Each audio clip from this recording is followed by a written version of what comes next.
Nothing is more difficult and therefore more precious than to be able to decide. Napoleon Bonaparte. Welcome back to the Headspace and Tasting Podcast, where we talk manhood, tell stories, and discuss the stuff that matters to us one sip at a time. Welcome back yet again, Kevin. Yes, sir, Matt. How are you? I'm great. 4th of July's all over. Yep. All my fingers and toes are still attached. I watched the gates of hell get unleashed. Yeah, it was awesome. During the display. That was crazy. Thanks, Jeremy, for inviting us over to see your program. Thank you very much. It was really fun. And it was wild. It was. You know what I like the best about it is how everybody pitched in to help set up and then clean up afterwards. Mm-hmm. Nobody, there was a few people, like the neighbors, just grabbed their chairs and left. But the people that Jeremy invited personally all stayed and helped clean, and I was happy to do it. I would say that it was a show better than going to a city fireworks display. I think so. You're going to get the boom and those giant blossoms. Yeah. But nothing was as crazy and erratic and wild. I like the element of danger. I like that it was like, oh, I can feel stuff falling down into my lap. And if something goes wrong, it's going to go real wrong. Yeah. It was fun. But it was also never ending. It was almost like you were getting the grand finale at the very beginning. For like an hour straight, grand finale. It was awesome. It was a lot of fun. Great way to celebrate our Independence Day. And I heard somebody today mention to me that Missouri spent more money per capita on fireworks than any other state in the Union. Yes. Which is awesome. I also learned that Missouri is one of the top 10 states, if you put us all together, for making up the total gross domestic product for the entire country. Mm-hmm. Missouri is included in that list. Yes. Awesome. Missouri's the best. Yes. It's all around. Like, if you had to pick an all-around state that's the best at pretty good at everything, Missouri. Mm-hmm. And I like that Missouri's underestimated and nobody even really knows much about us. Right, so don't come to Missouri. No, you're not welcome. Go to Illinois. You'll regret it. You won't fit in. So what are we talking about today, Kevin? Our topic of discussion. We're going to talk about decision making. Yeah. So Napoleon gave us a little bit of wisdom there at the beginning, and let's break that down again. So he said, what? Nothing is more difficult and more precious than to be able to decide. Right. And there was a few other quotes that we read, and we were bouncing back and forth, but to be able to make a decision and not have the decision made for you is a place of privilege. Can we say that word still? Is that too woke to say privilege? Or a blessing, maybe? Right. The fact that you can pause, look at all your circumstances and make a decision is great. And I was telling you a story about when I was in the Army as a young private, and my platoon sergeant, Sergeant First Class Bebo, he would, we would run little squad missions because engineers were broke down as squads, support a company of infantry. And, but we'd be running little scenarios, and one of us would stop in the middle of the road or a trail or during a breach, and he would just be screaming at us, make a decision, do something. And, he's like, what, do you want to just stand there and die? Is that what you're deciding to do? And that really hit home to me, because he would sit us down later and say, listen, even a bad decision at that point is better than nothing at all. Because if you don't make any decision, like get down, get behind cover, get off the street, whatever, you're going to die. So make a decision and go. Yeah, you might bust into a house where the enemy is, but at least you're doing something. Right. Teddy Roosevelt said the worst thing you can do is not make a decision. Yeah. In our daily lives, this comes into factor with if you're, the head of your household and you have a decision to make, you and your wife sit down, you have a problem. What would happen if, like, your air conditioner is broken and you just like, we'll worry about it next week? Yeah, next week. Whatever. Let's. You just kick the can down the road, and the situation gets worse. That'll last 2 days. Yeah. My work history is a leader of truck drivers in the transportation business. Mm-hmm. And I've learned over the years through different studies and things that the average truck driver makes about 10,000 decisions in the course of a day. Wow.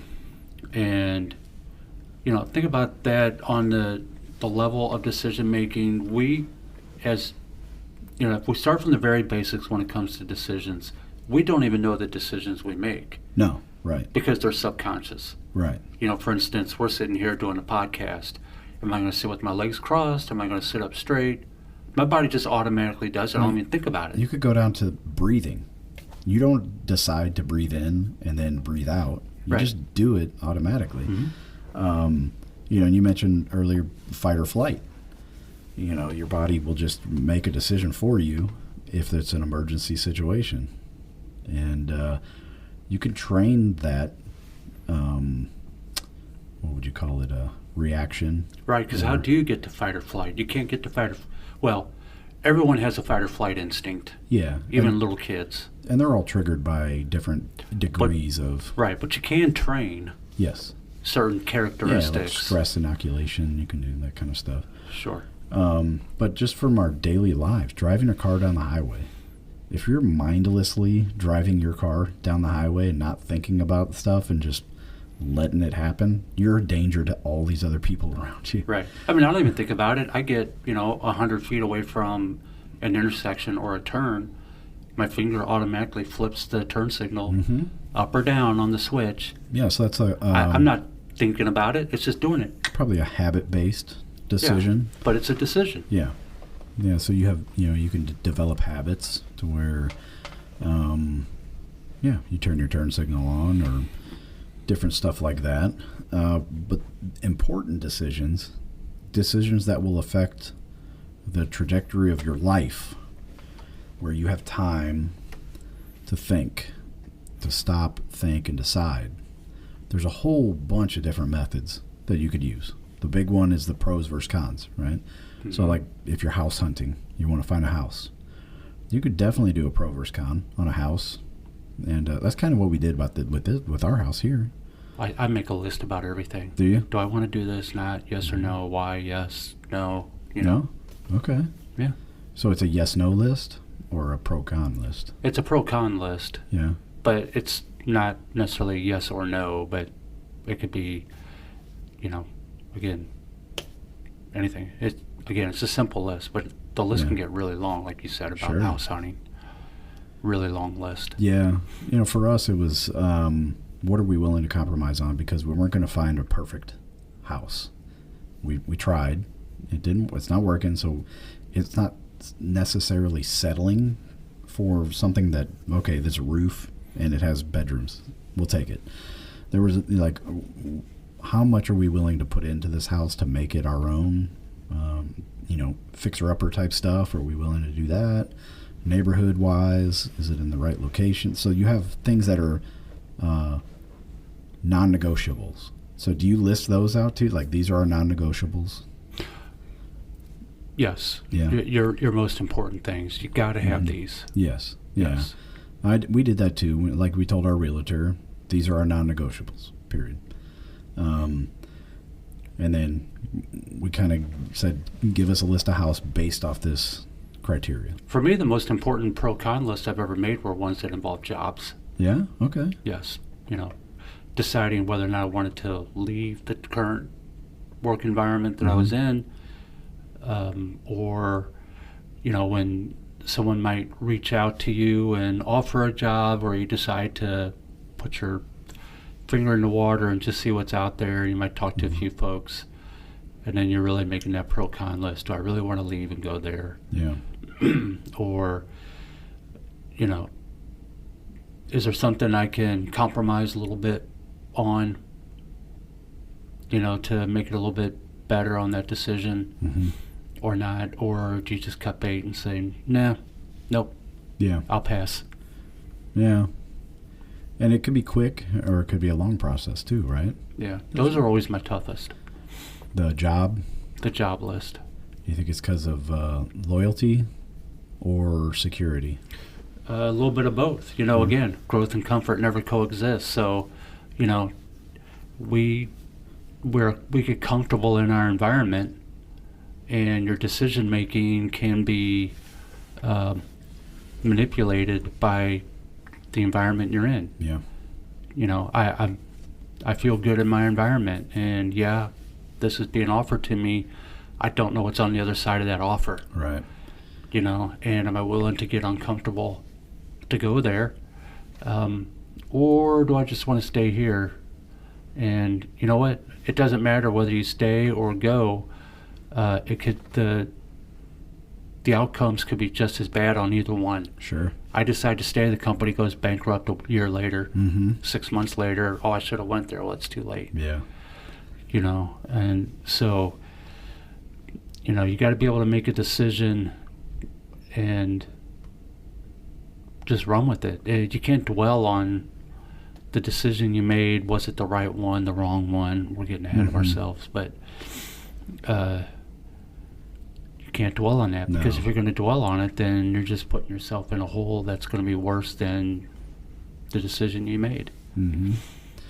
Yeah, in the Army, they say there's the two best units in the Army are the one you just left and the one you're going to, because everybody always bitches and complains about the unit that they're in, and the enlisted side anyway, I should say. And I would hear that, and it wasn't true in my case. When I was at Fort Lewis, I was so happy there. I thought that was the best unit in the Army. I wanted to stay there forever. If I could stay there for 20 years in that same company, I would have stayed there. And I hated Fort Lewis. I never wanted to leave Fort Bragg. Yeah, so people, you know, it's different for everybody. I always heard that. When I was in Korea, I'm like, this place sucks. I can't wait to get out of here. And it was true. It did suck. But you know what? Going back to Napoleon's quote, you know, you need to be able to decide. Not being able to decide is terrible. Yeah, and so you're basically a slave at that point, right? Yeah, so I mean, indecisiveness is the worst thing you can have happen to you. But there's so many reasons why being indecisive or leads you to indecisiveness. It could be something as simple as fear of failure. You know, again, that's the growth and comfort that I just mentioned. You know, if I'm jumping in there and I'm not working out, they're gonna cut me loose. You know, if I'm thinking from a job perspective, you know, but fear of failure is a big one. What about actually, fear of missing out could make you make a rash decision. Yeah, absolutely. Or, you know, it could be something that goes back into time. You know, your parental influence as you're growing up. Oh, yeah. You know, affects the decisions you make to this day. You know, the way you were raised affects that. You know, and overcoming those barriers. Like you're a kid in a candy shop and you're trying to decide which nickel candy to buy, and your dad's yelling at you, just pick a freaking candy, kid. Right. That's your first taste of anxiety. Right. Or, you know, being a perfectionist. My goodness. I mean, I tend to be a little bit bit that of one. Yeah, I tend to be that way. I've gotten over that a long time ago. But, you know, I mean, if you're a perfectionist and unable to make a decision, you know, that's real quick. That's leading to burnout, you know, or you're creating anxiety for yourself. And, you know, you get to the burnout part, and if you're burning out, then you get into this malaise and procrastination and not wanting to do anything, and, you know, or you get anxiety. So then suddenly you're getting yourself depressed. Yeah. And then you don't know why. And then if you're willing to really dig down or let someone dig into it, you go to a therapist, and they'll give you 18 lessons or 18 seminars for, you know, $75 a pop for you to go, you know what, you're too much of a perfectionist. Yeah. What did Theodore Roosevelt, was it? No, not Theodore Roosevelt. Franklin Roosevelt, wasn't it? The only thing we have to fear is fear itself. Yeah. Yeah. So it's like, it's easier said than done, though. You know, sometimes, like I said, I'm a perfectionist, and I've made a lot of wrong decisions in my life, so I'm risk averse at this point in my life, where I want to make sure I'm really making the right decision here. So, but there are some things that I make a decision on where I just trust my gut, where I know this is the direction to go. Do you trust your gut? I do. I mean, let's talk about your back. I mean, we were talking about earlier today about, I don't care if I fall over dead, I'm going to do this bike ride on the Katy Trail. Yeah. And, I mean, it's a similar thing. But my gut isn't telling me to have surgery right now. That's right. My gut's telling me to be a man, do the bike ride. Yeah. And the biggest one for me when it comes to indecisiveness is getting into that position and losing sight of the big picture. Yeah. Okay. You have this goal or this purpose that you've been working on, this objective, and all along, and then suddenly you're stuck. And nothing's going right for you, and you feel like you're bored, you lack purpose. Well, you're not looking forward to anything. You and I were talking about this today with our fitness health journey, that we're kind of plateaued. Well, you said you're gaining weight. I'm plateaued, where I'm not gaining or losing. I'm just maintaining, and it's frustrating because I'm getting bogged down in the minutia, the details of like, oh, my muscle mass is this, and my body water is this percent, and my protein is this percent. And I don't track that at all. Yeah. But when I talk to my wife about it, she's like, are you freaking kidding me? Are you serious? Like, do you know, you're eating healthier than probably 98% of the American male. You're, healthier than blah, blah, blah. All this, she kind of brings it back into perspective for me of like, look where you started and look at where you are now. Apply that same amount of time forward. Guess what? Be patient. Yeah, she put you on track. You lost sight, just like I was, losing sight of the big picture. Yeah. I was complaining about the fact that I just gained weight again for the third week in a row. Not realizing, when I sit there and think about it, all the training I'm doing, all the time on the bike, these things, when I think about the clothes I'm wearing, right, nothing has changed except for the fact that I can't get my pants over my freaking thighs anymore. And it's driving me crazy. Yeah. And I'm getting fat. No, I'm not getting fat. You just need to stop wearing skinny jeans. Yeah, well, it's hard to buy jeans. It is hard. That's why I buy the Carhartt and the stretchy jeans. Well, these are stretchy that I'm wearing right now. They're comfortable, aren't they? Yeah, but my thighs are stuck in them. Oh, well, chicks like it. They like it. I guess. Caitlin loves my thighs. That's enough of that. Yeah, we're getting off track. So what I did, I just had a very thorough blood work panel done. I've seen a bunch of doctors, and I want to make sure I'm doing the right things, and if I'm deficient in one area, I'm going to tune it up a little bit. But what I really need to do is give myself a little bit of grace. Like, yeah, man, it's okay to have a cup of ice cream on a special occasion, 4th of July, with your wife and daughter, and just enjoy life. Chill out a little bit. You're not going to gain 50 pounds and go back to the start point. Right. It's not going to break your back. I mean, I still do pizza night every Friday. Yeah. Although, I will tell you that instead of eating 6 pieces of pizza... Damn. I can't get past 3. Really? Okay. Maybe sometimes I'll squeeze in a 4th piece. What are we talking? Domino's size slices or Little Caesars or what? Pie slices. Yeah. So like Little Caesars type slices. Okay. You could eat 6 of those? I used to. Holy moly. Now I'm down to 3. Okay. Barely. Barely. All right. Well, I can eat an entire Little Caesars thin crust pizza in one night. Yeah, Little Caesars, ever since they came out with the thick crust, I can't go back to the thin. Do you go to the Detroit style? Yes. Yeah, man. Oh, that is so good. It is. And then there's a Detroit style, actually I think it's called Motor City pizza. Yeah? Frozen pizza. You can buy it at Schnucks or at Costco. It's phenomenal. It is so good. All right. Keep that in mind. Yeah. That's my one cheat meal is a pizza. But I will tell you, I got two more things on indecisive. Yeah. You could also lack confidence. You don't have confidence in yourself. And that could be a show by itself. Yeah, develop confidence. Yeah. So I'll just breeze over that one. And then the other one is lacking proper subject knowledge. Oh, okay. You don't know what the hell you're talking about. Yeah. And you're trying to decide on something that you have no idea what it is. Mm-hmm. Today would be, I got this Galaxy 6 watch that really, I spent an hour dealing with this thing today. I got so pissed off with it. And it comes right down to the fact that I have an iPhone, and I'm trying to attach a freaking app that's set up for Samsung Galaxy to my iPhone, and it works. My phone will tell me I'm connected. I can't get the app to work. Right. I go, what? Dad, it's out. Yeah. So let me get that watch.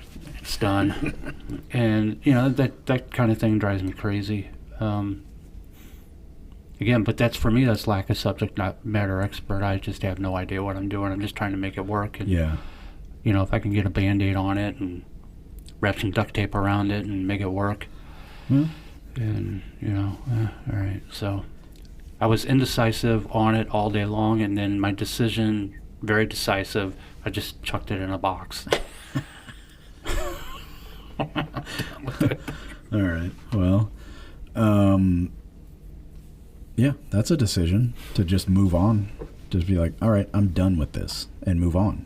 That's a very important decision, right? To just say, I'm not going to worry about this anymore. It's inconsequential to my life, and if I leave this alone, it's not going to hurt me or help me, and I'm done. Bye. And that's a hard decision. That is hard. That is really hard. Even for the simplest things. You can do that with people, too. Yes. Like when you're dealing with, and you're trying to decide, do I want this person in my life anymore? Do I want to spend my precious time in trying to cultivate this relationship, and this dude is just stressing me the hell out? All we're doing is commiserating. Yeah. I get depressed on commiseration. So you just want to keep telling me all your bad problems. I have a moment where I am willing to listen to you. Yeah.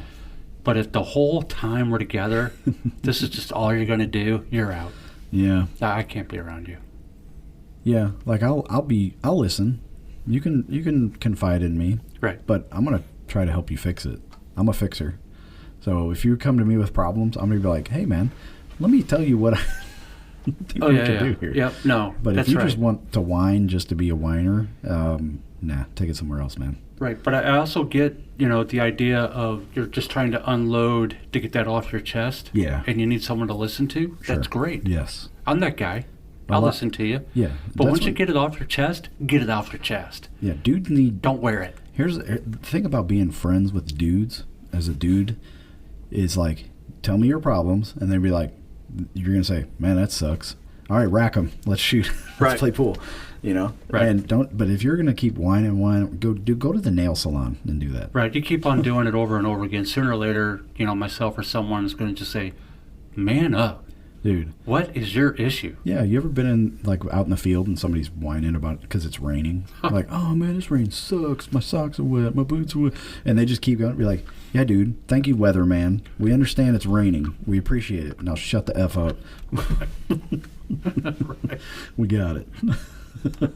Everybody's feeling the same raindrops as you. Right. It's okay. I mean, I want someone to come to me and ask for advice. Yeah. Advice. Yeah. Ask for advice. Right. Or even if you need to unload. It's a little different. It is. Right. They're two different things. Yeah. So there's definitely been women in my life when I was a single man dating that I would just cut, sling load, man. It's over. Like I was dating this woman one time.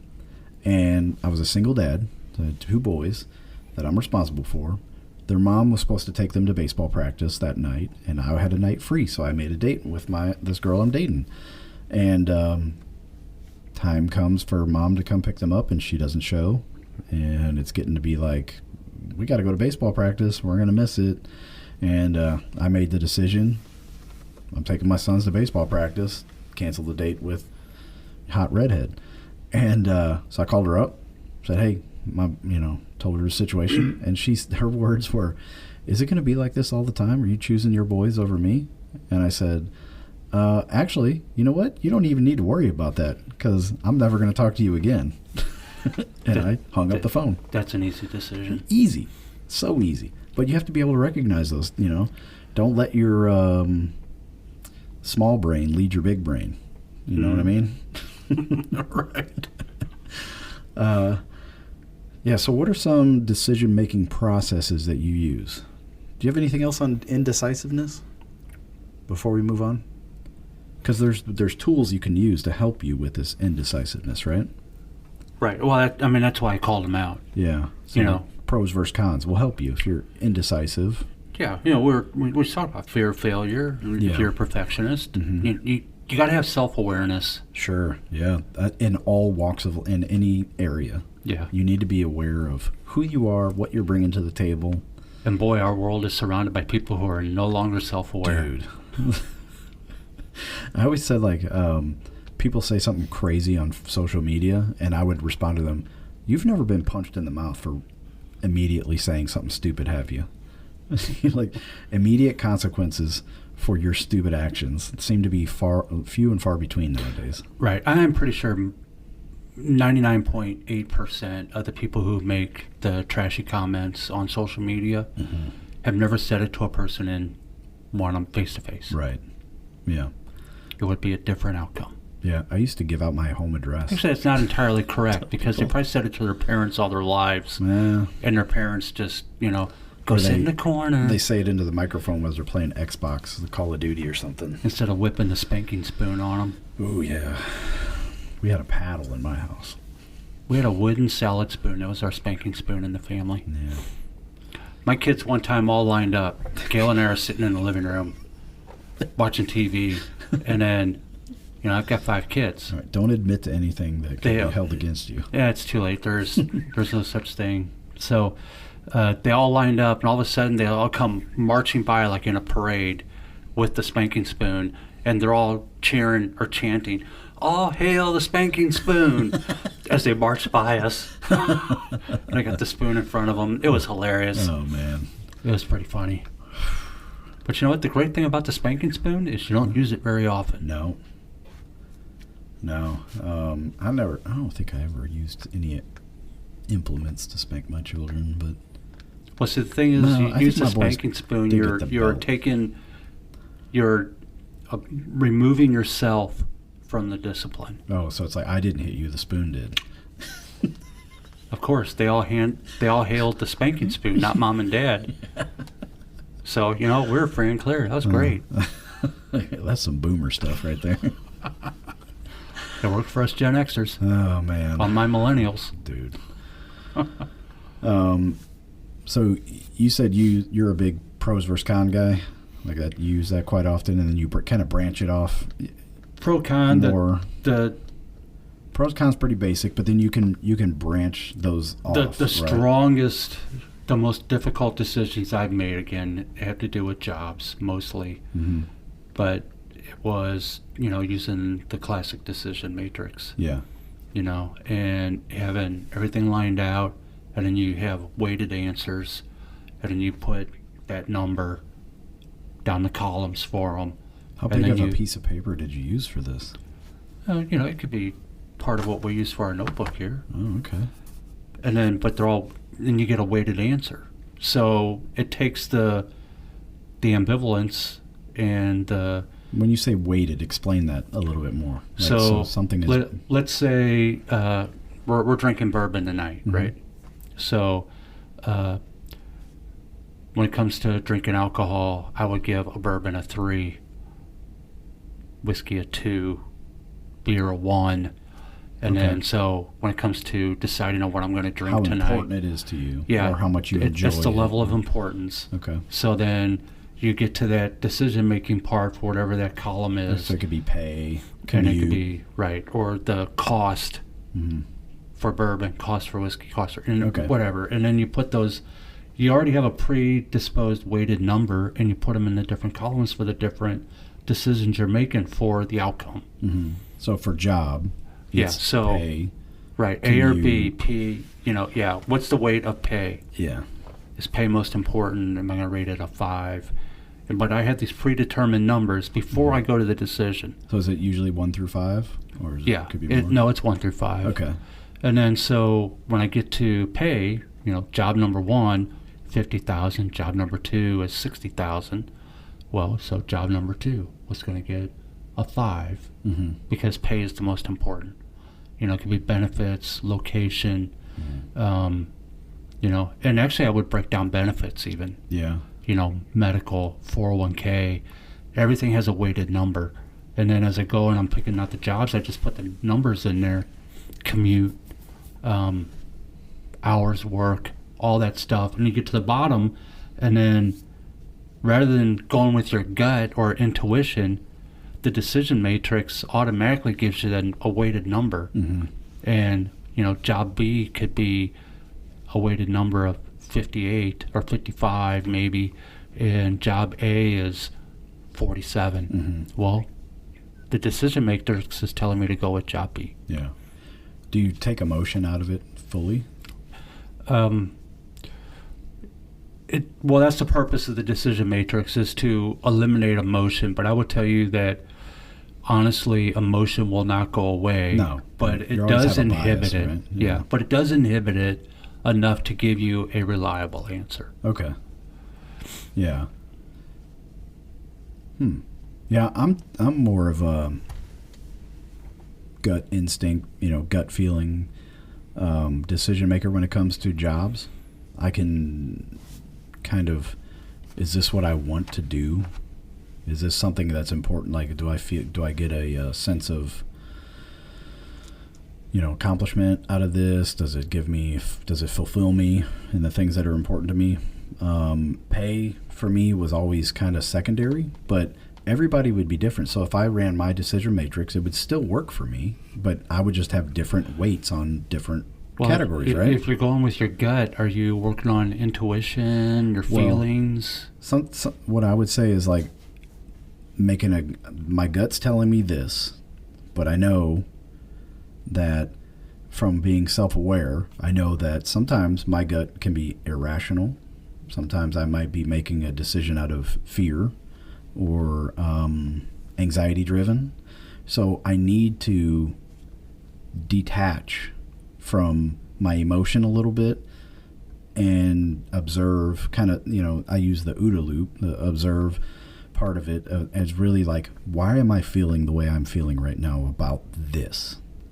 Is it because, all these different external things? Am I struggling internally? All that kind of stuff. And then the second O is orient. So then I would make sure that I'm looking at the right things. So for me, making a decision about a job, about a career move, do I actually want to give this company my precious time? What do they do? Are they harming the environment? Are they harming society? Are they, when I'm picking stocks, like that's how I pick. I don't want to give my money to a company that's doing some nefarious things.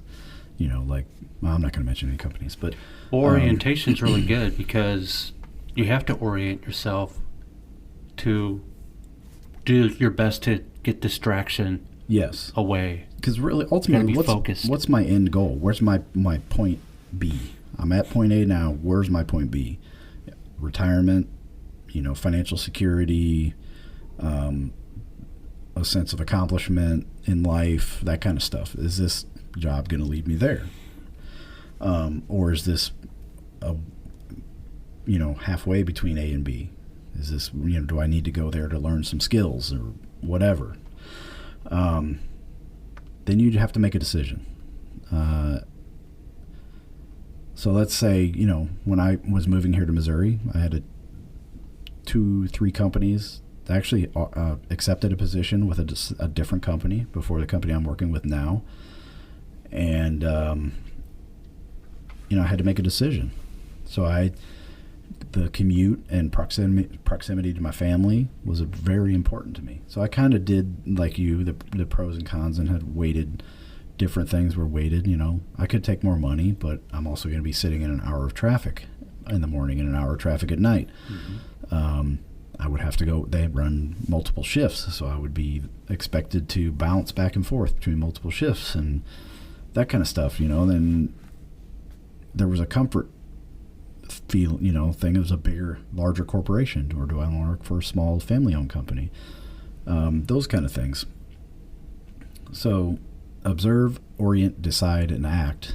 This is a big thing in the military. It's a quick way to make a decision in a tactical situation where you have to make a decision right now. But there's a feedback element to the OODA loop where you're constantly requesting feedback from people on your team. So in the fire department, I would use this a lot. And I would always solicit, that's the word I was looking for. I would always solicit the input of the guys that were on my crew. What did you think about this training evolution? Have you ever ran any calls that were like this? What was it like? What situations did you run into? Blah, blah, blah. Then we would go back to the drawing board and I would make adjustments. We would try to train situations, train the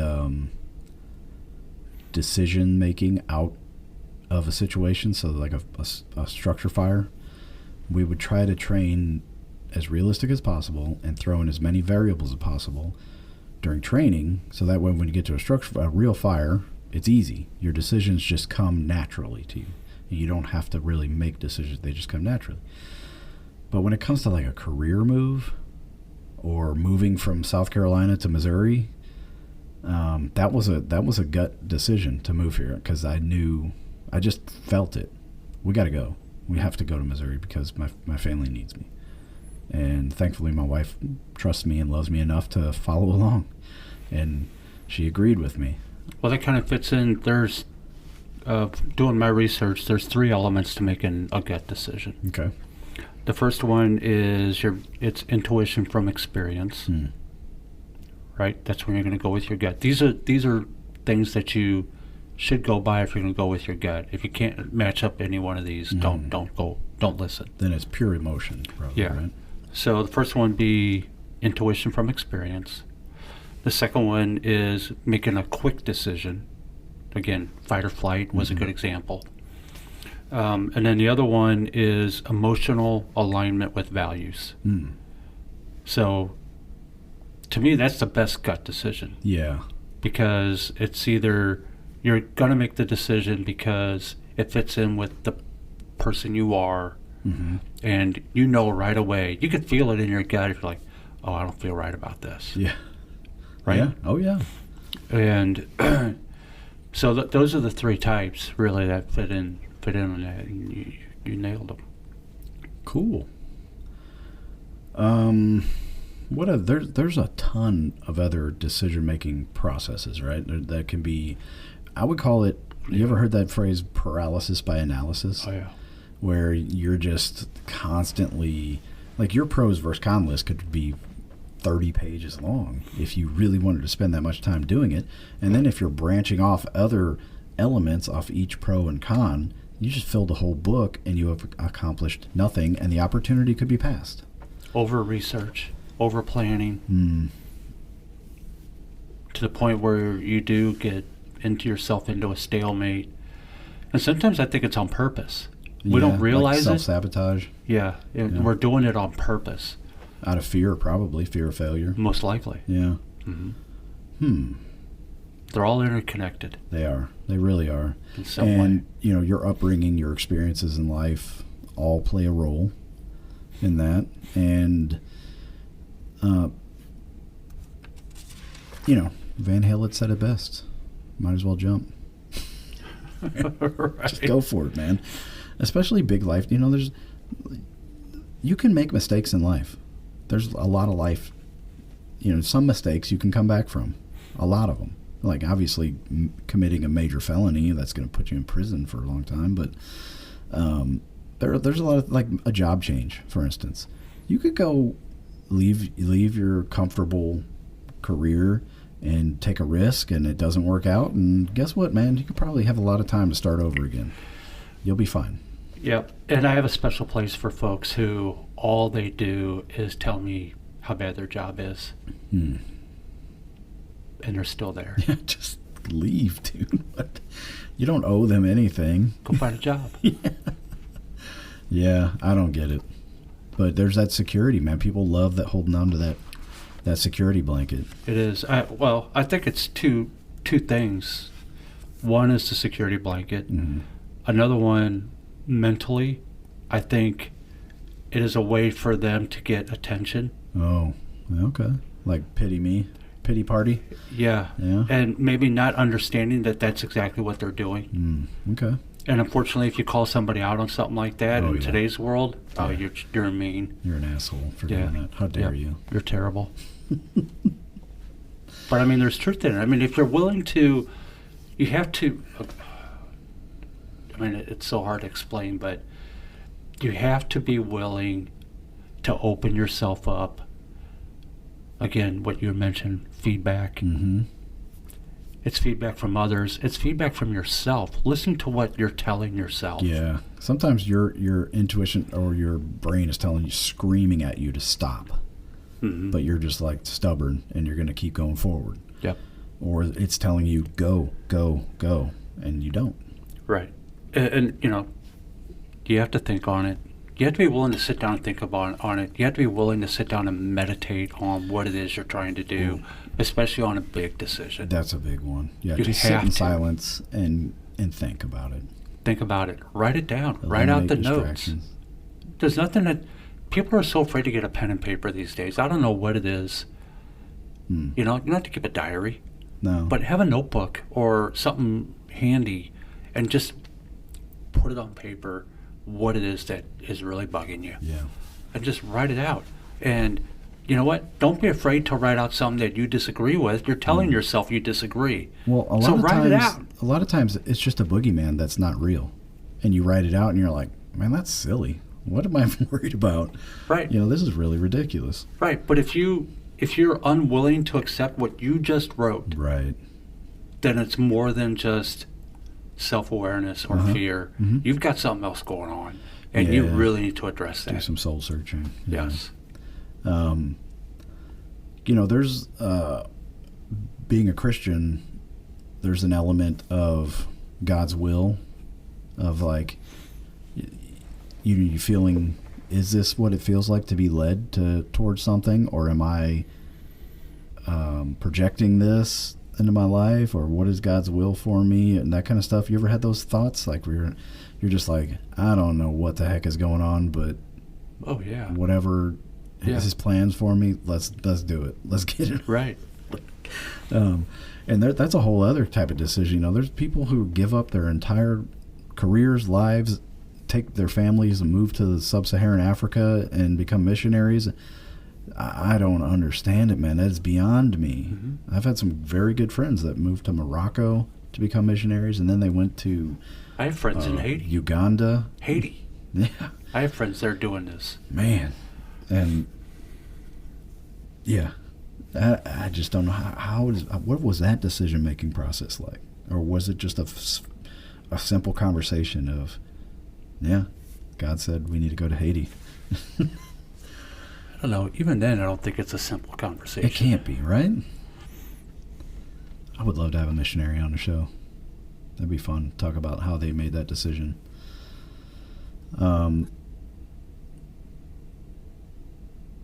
Anyway, I didn't mean to kill the show there. What other things do you have there in your notes about decision making?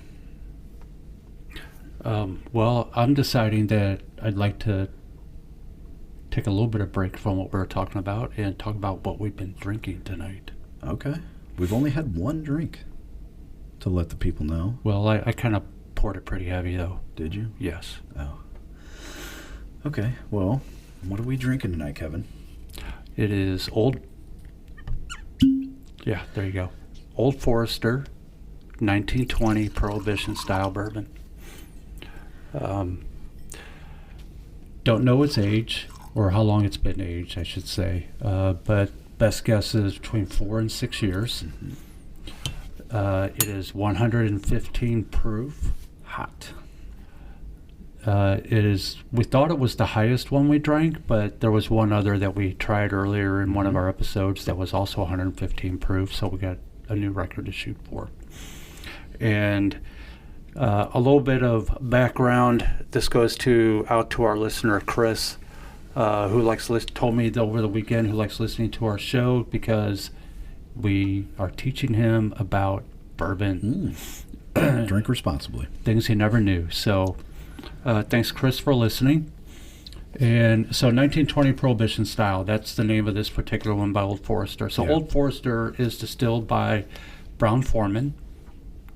Brown-Forman is one of only 6 distilleries that were legally able to license to operate during Prohibition for quote-unquote medicinal purposes. Right, okay. And the title, the 1920 Prohibition Style, came after that particular bourbon that was used to dispense as a medicinal product. Yikes. Which was 115 proof during Prohibition. It says here is permit number 3 in Kentucky. Right, so permit number 3, because there were 6 permits, they were number 3. Wow. During Prohibition. So Prohibition, 18th Amendment, passed in 1919, took effect in 1920.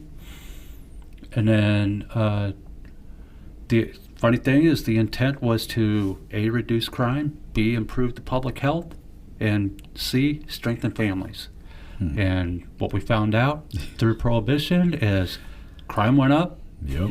The public health kind of went down, and it didn't do anything to strengthen the families. Partially because the government was poisoning barrels of whiskey and poisoning people.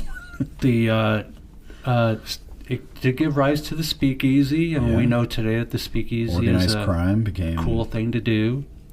At the height of Prohibition, around 1925, there were more than 30,000 known speakeasies in New York City alone. Good job, government. Yeah. So, the alcohol production kept on going. It didn't matter. We're Not distilling only did it you ourselves. We're getting it from Canada. They made alcohol more appealing. They weren't getting any tax revenue off of it. Exactly. There was lots of job loss and lots of loss of revenue on it, which, ironically, the 19th Amendment, 16, which was for the income tax. Yeah. Right? Payroll tax, income tax. One of the things that was used to sell that was the fact that alcohol would no longer be taxed, like as an excise tax. Remember going all the way back to our earlier show, we were talking about the Whiskey Rebellion, 1793 or whatever, 96, 93, somewhere around there. And then, so this was supposed to be a compromise. So, hey, guess what? If you vote for Prohibition, we'll vote for the income tax amendment. Oh, by the way, if you vote for those two, we'll support you if you give the women the right to vote. And so that's how all these amendments got passed. I learned this today, of all things. How all these different coalitions would agree and compromise, say, I'll vote for that amendment if you vote for this amendment. And that's how they all got passed. Dirty politicians, man. Terrible. Screwed us on 3 different sides. Right, because this was also the same batch again, I think it was the 17th, maybe, which allowed senators to be elected by popular vote versus the state legislature. That ruined our federal government there. And so, I mean, it's just, there was that batch of amendments that all came through and got passed all within 4 years. Terrible. That just goes to show you that you shouldn't be putting amendments to the Constitution willy-nilly. Yeah, and unfortunately, so an amendment to the Constitution has to pass a supermajority of the House and the Senate. All of them did, which means you had to get 3/4 of the vote. Yeah. And then it had to get, the majority of states to approve it. All these states did it. Like Prohibition, 46 out of 48 states said, yes, we'll do it. Yeah, probably because they had gangsters like, vote for this because we have this business. They weren't there yet. I mean, that's the thing. Well, they've always been there. Yeah, but not to the height that they... No way. I mean, the Prohibition led to that. But, I mean, it's just amazing how I we freaking knew it. we try to do all these experiments and things like that, and then prohibition is one of those things where everyone figured out, you know what, it's not working. Yeah.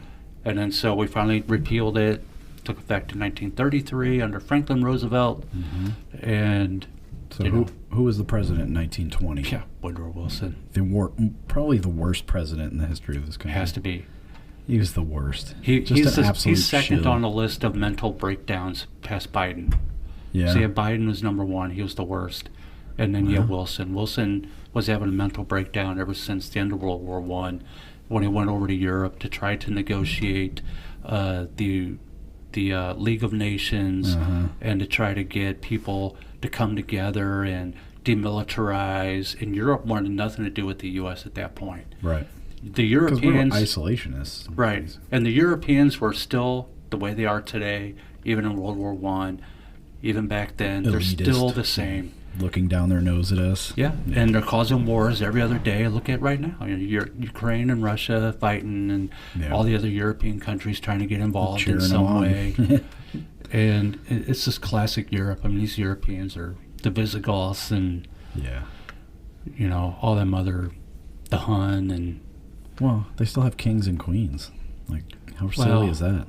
Yeah, not to the power that they used to have. I mean, but they're still there. They're still super rich. They're and they only still in have an England. influence. Who else has a king or queen? Sweden. Denmark. Denmark.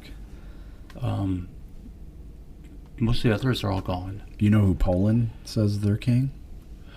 No. They declared as a country. The country declared, we have a king. His name is Jesus. Poland did. Yeah. That's great. Yeah. I like that. Yeah. So Woodrow Wilson, if you haven't read the book The Creature from Jekyll Island, I'd highly recommend that. And that's where they basically told the president that they're going to start a central bank and start the Federal Reserve and all that junk. And there was one guy who was at that meeting who disagreed with it and wasn't going to go along with it. And he died on the Titanic. So, Okay, Matt. I don't think they sank the entire Titanic for the one man. are you sure about that? Yeah, I'm pretty sure about that. I don't think an iceberg could take that boat down. Oh yeah, good. Look into it. Iceberg can take it There's down. rogue icebergs just float. When's the last time an iceberg just broke away in the North Atlantic like that? Oh, they happen all the time. Really? Yeah. They break away on the south in Well, Antarctica down south for sure. Yeah. I don't know. Anyway, All I know is the North Pole is actually growing. in we're ice. going to do a conspiracy theory show. Yes, I cannot wait. But tell me what you think. What did you think of Old Forester 1920 I'll tell you what. Prohibition Style bourbon? So when I was first trying to smell it, it was just pure alcohol. It was really hard to pull any sort of real aroma from it, except wow, this smells like whiskey. But after a while, letting it breathe for a bit in the glass, I was getting the bananas Foster's again, like a caramelized sugar on a banana. Mm-hmm. And then it was like a unlit cigar. So kind of like tobacco, but not burning tobacco, unlit. Okay. I was getting dark chocolate. Okay. Not very prominent, but enough that I could tell there was a dark chocolate. More like not 90% type dark chocolate, but more like Dove's dark chocolate. Okay. Kind of that, like you said earlier, the creamy, Sweeter chocolatey version of it, yeah. Yeah, but it's still dark chocolate, not sweet Okay. chocolate. And then as we were doing the show, I ended up writing down a note because I took another sip of it, and suddenly I had the aroma of graham crackers. Okay. So again, it's one of those things that you have that initial pour, and sometimes the flavors come right out at you, and sometimes they don't. That was one that we both struggled right at the beginning and said, I can't pick nothing up out of this. Yeah. And that was just the heat. Right. But then as you get used to it, you adjust to it, and you're like, oh, whoa, what was that I just smelled? Yeah, it's more subtle. It's not in your face for sure. Yeah. Flavor profile, tasting it, I came up with tobacco, coffee, leather, that side of the wheel, more earthy, or aromatic maybe, but more just spice and earth is kind of what I was getting. The char, I can taste the char, I couldn't pull the char. Maybe I'm just not experienced like you. But I feel like a roasted nuts char, some kind of roast. Okay. I would say. Allspice was a little bit for me on the taste. Okay. And then, not initially, but toward the finish, Werther's caramel toffee, that Werther's candy. And, it's a warm... Yeah. It's a warm bourbon. My finish was more peppery. Yeah, on the tip, in the middle of the tongue, and it fades. But it hangs when I out. swallow it. Yeah. But it sticks around, and I like it. I really do like this. This would be a good campfire whiskey. I think Yep. Cold, a little bit colder outside. Pair well with a cigar. Campfire. Yeah. A good old Hoyo Monterey Excalibur. I don't know. Would go great. I know backwoods. It's got great color. Very dark. Oh yeah, it's beautiful. Really. And it looks cool. The bottle's really cool. The label's nice. I like the shape of the bottle. It's really classic. Yeah, this is a well-developed one. I'm going to give this one 4 out of 5 stars. Yeah, I agree. 4 out of 5. This is our best one, I think, so far. Really? Yeah, I think so. There was one other that we rated before we started the rating system. Yeah. There was one other. Yeah, we were kind of doing like 0 to 10. Yeah. And then we had one other. It was early in our series. Angel's Envy did really well. Angel Envy, Four Roses did good. And what was it? Evan Williams? Oh, Bottled and Bond. Yeah. That one we rated pretty well. Mm-hmm. But yeah, so as far as our 5-star system, we started doing 4 out of 5. Yeah. Price wise, what are we looking at here? About $60. Yeah. A bottle. Okay. I think it's worth the price. I would agree. Yeah, this is not something you're going to drink every night. I don't know. Maybe. I don't know about that. Maybe you. Yeah, I like it. This is good, but you got to be careful. 115 proof. A good strong double probably set you'd be feeling good. Yeah, so here I am in a speakeasy in my suit. Mm-hmm. White. No, I wouldn't do a white tie. Black tie and tails. Sneaking into the speakeasy. I'm more of a pinstripe guy. I think I'd have pinstripes with a polka dot tie. Got my flapper gal wife next to me with her curly forehead hair. Yeah. Hanging out and drinking this, and you're having a party. Yeah. You're going to have a party with this bourbon. Oh, yeah. Yeah. Yeah, and medicinal or not,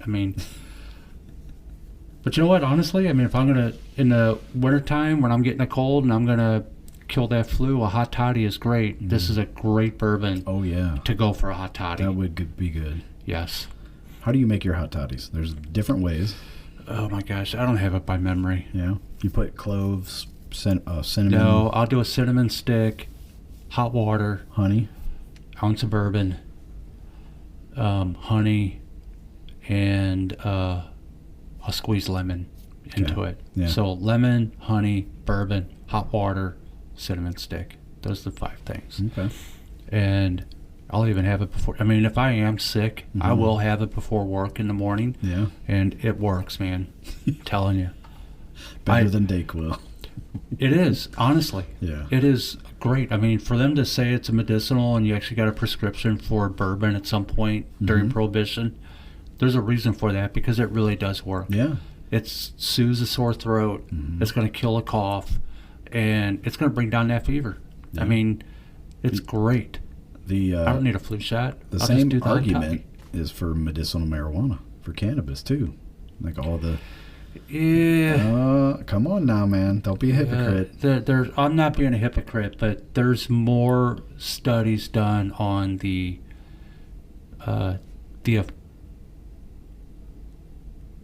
bad effects of marijuana than there is for bourbon. Do you know why?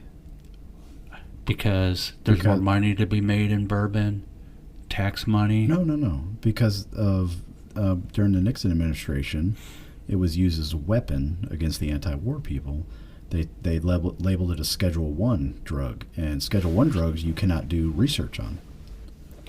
Yeah, but I mean, research is coming out now. I mean, research is still coming out. I mean, there was another study that came out this weekend that talked about the real effects of marijuana. Well, who funded that research? Well, I don't know. You can't trust it. Doctors used to say camels were healthy for you, and sugar is great.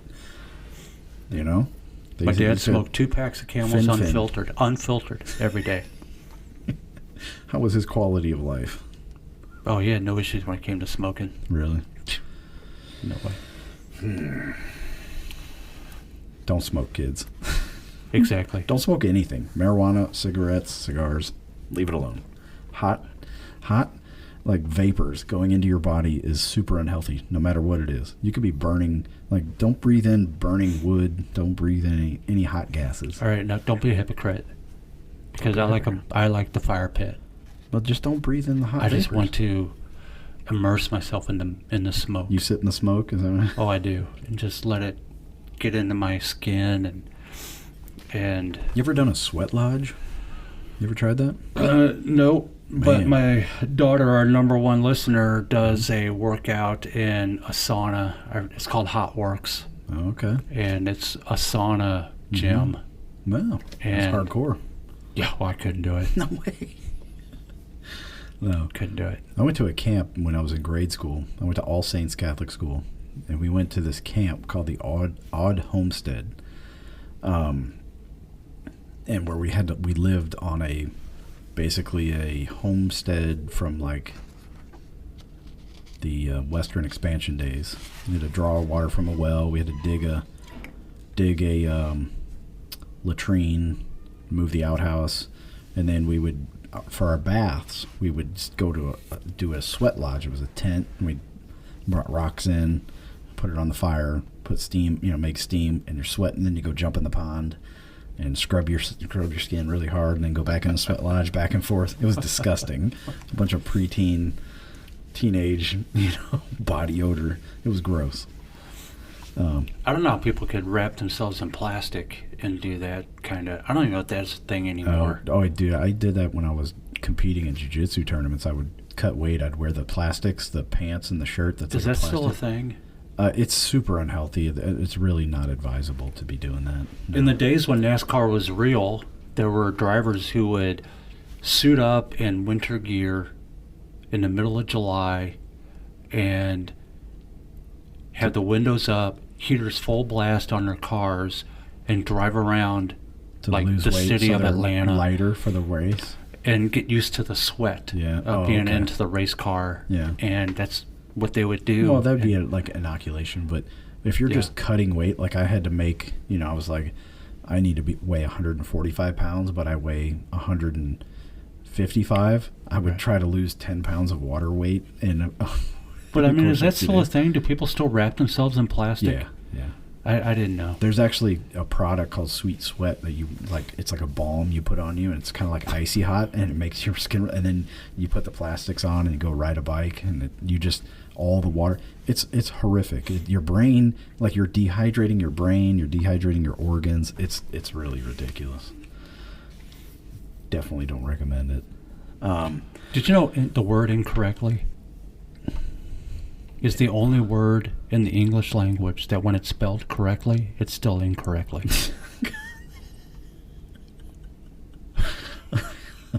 All right, folks, join us next week. That's Space and Tasting Podcast.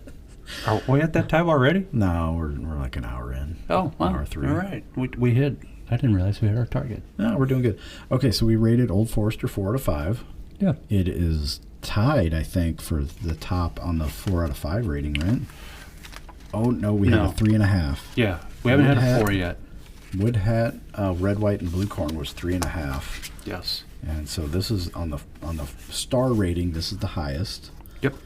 But I would put it up there, definitely in the top 3 that we've tasted. Angel's Envy was very good. I still go back to that. I think the Four Roses single batch was really, really good. Mm-hmm. And then we had the Elijah Craig Bottled and Bond. Yep. Let's see.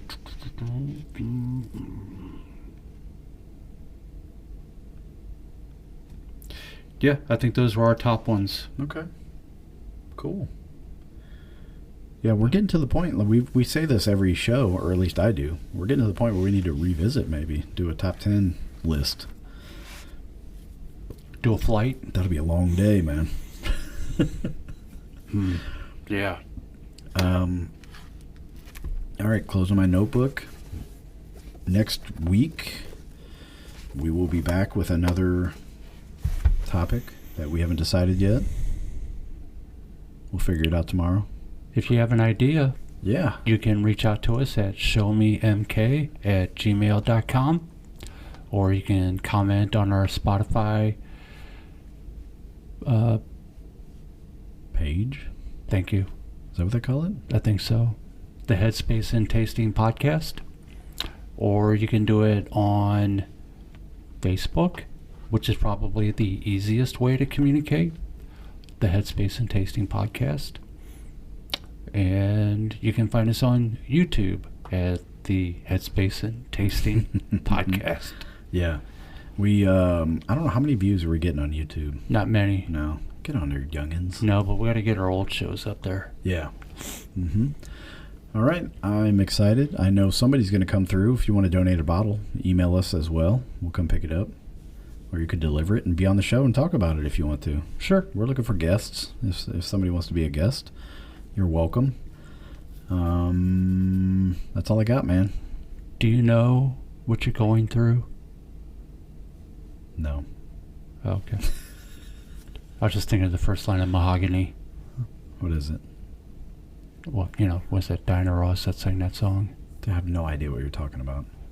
I was born in 1979. I'm thinking of the color of the Oh, okay. the bourbon. Do you know what you're going through? Do you know I think there was a movie called Mahogany. Okay.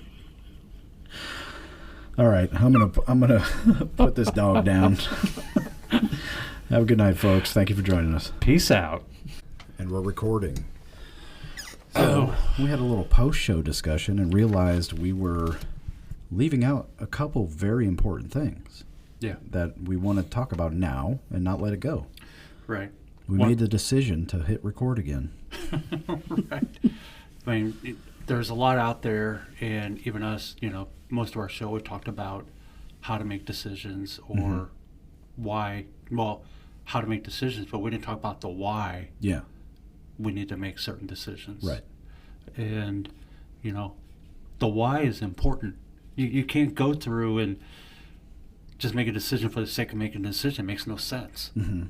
So you got to have a solid why. You need to identify that at the outset, right? How important is this? Yeah. Or, what you were talking about, when we're not making a decision, why is it that we're not making a decision? Yeah. Why? Why can't we? You could decide not to decide. You could say, this is not an important thing for me to be worrying about right now, and I'm not going to waste my time and energy on it. I'm moving on. Right. And it's not kicking the can down. I mean, kicking the can is being afraid to make a decision. Yes. But it's... Because that decision will be made for you.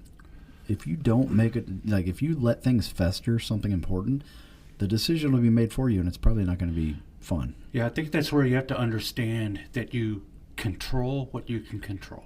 Yeah. And if it's something that's out of your control, then that's out of your decision reasoning skills, and it's easier said than done. Yeah, just right? get to it out just there. Not worry about it. And whatever's going to happen is going to happen.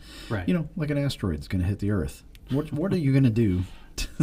Right. I'm going to make the decision to call NASA and give them my advice on Did how you to see deal the with object they just found that's moving at 150,000 miles an hour headed towards Earth? Yeah, we're all going to die. Sometime around October, I think. It's supposed to zip by us. They don't even know what it is. I don't know. It's like a dozen of them. Oh, the mothership? Is that the thing they call the mothership? Could be. They don't know what it is.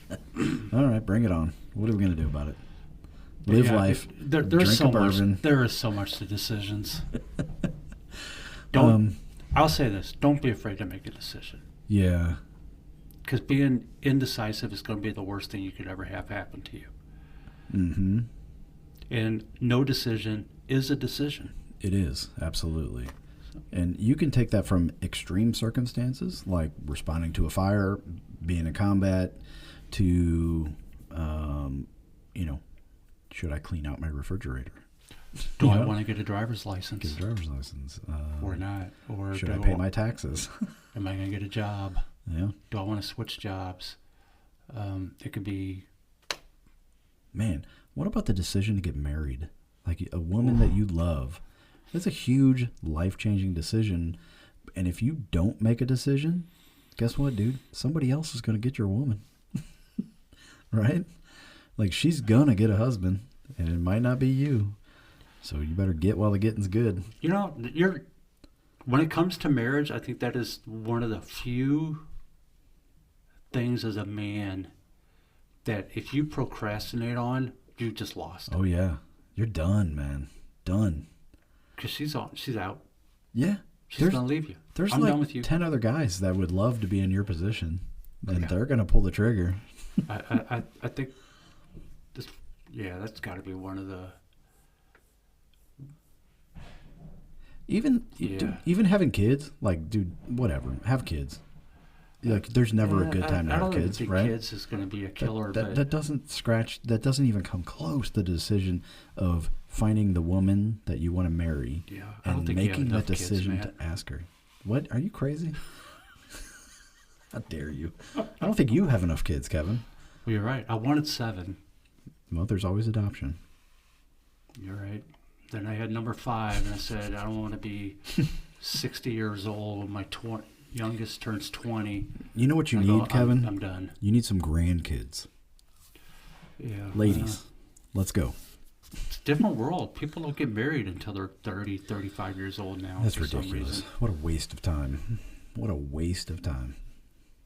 I had kids when I was young. I was 21 when I had my first. And I'm so thankful because it was a boy and I had all this energy. I was a young man still. I made a lot of boneheaded mistakes, but dude. Yeah, what are people doing now? Playing video games. That's what they do. Until they're 30 years old. Yeah, they're on Tinder and they play video games and they order food from Uber Eats and have it delivered. You should have outgrown that by the time you were 12. Dude. But that's a subject for another show. Yeah, I can't get into that. So decision making as a man is a very important part of our lives because that's our responsibility to make decisions for our family, obviously with your wife's input, but sometimes as a man you have to make a call, right? Like you and I are both, we work and our wives stay home. So career decisions are massively important and they affect more than just us. Yes. They could really affect our family. So having a good process in place is important. Don't make rash decisions. Don't make a gut call. Like, my gut says I should quit and move to California and try surfing professionally. Like, no, man. You better friggin' explore your gut. Yeah. Yeah, but if your gut's telling you not to walk down a dark alley in downtown St. Louis in the middle of the night, man, maybe follow your gut. Yeah. Maybe don't do that. All right. All right, I'm done, man. See you guys. Loving the bourbon. Bye-bye.